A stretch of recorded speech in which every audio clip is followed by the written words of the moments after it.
আমাৰ কথা হৈছে যে আমাৰ ইয়াৰ আমতো জুবিন গাৰ্গ বাহিৰলৈ গৈছিলে, কি দুৰ্ঘটনা হওক, ঘটনা হওক, হত্যা হওক, আমি উচিত সময়ত ট্ৰান্সপাৰেঞ্চি থাকি আমাক জনাব লাগিব যেতিয়া তদন্তৰ প্ৰক্ৰিয়া শেষ হ'ব।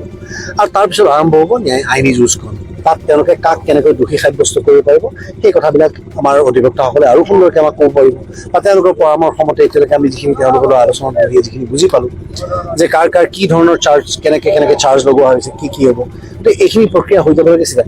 দেখিছোঁ যে এই প্ৰক্ৰিয়াটো দেৰি হৈ গৈ আছে আৰু মাজত বহুত ঘটনা ঘটি গৈ আছে। এই মাজৰ ঘটনাবিলাক বন্ধ হ'ব লাগে।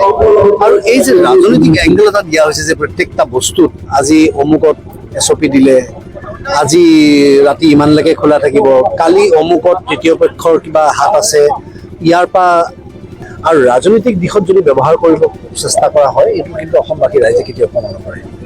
আজি বিভিন্ন দল সংগঠনৰ আমি দেখিছোঁ যে তেওঁলোকে এই বস্তুটোক লৈ পেলাই খেলা খেলি আছে। বিভিন্ন ইউটিউবাৰক দেখিছোঁ তেওঁলোকে বেলেগৰ ভিডিঅ' উলিয়াই দি পেলাই জুবিন গাৰ্গৰ বুলি কৈ পেলাই তাত থৈ তাৰ পৰা তেওঁ লাইকছ ল'বলৈ চেষ্টা কৰিছে, মনিটাইজ কৰি থোৱা চেনেল তেওঁলোকে পইচা উপাৰ্জন কৰিবলৈ চেষ্টা কৰিছে। এনেকুৱা ধৰণৰ কামবিলাক এতিয়া কৰিব নালাগে।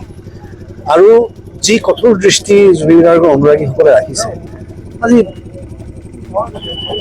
সাহসীয় দলটোৱে ৰাস্তাত নামি ওলাই, মই ভাবোঁ যে এই গোটেই কি বুলি ক'ম, মই প্ৰতিবাদী কাৰ্যসূচীটোকে এটা খেল ধেমালি কৰি দিয়াৰ নিচিনা কৰিলে। গতিকে এইবিলাক বস্তু হ'ব নালাগে। ইয়াত সুন্দৰভাৱে তেওঁলোকে নিজৰ কাম কৰক।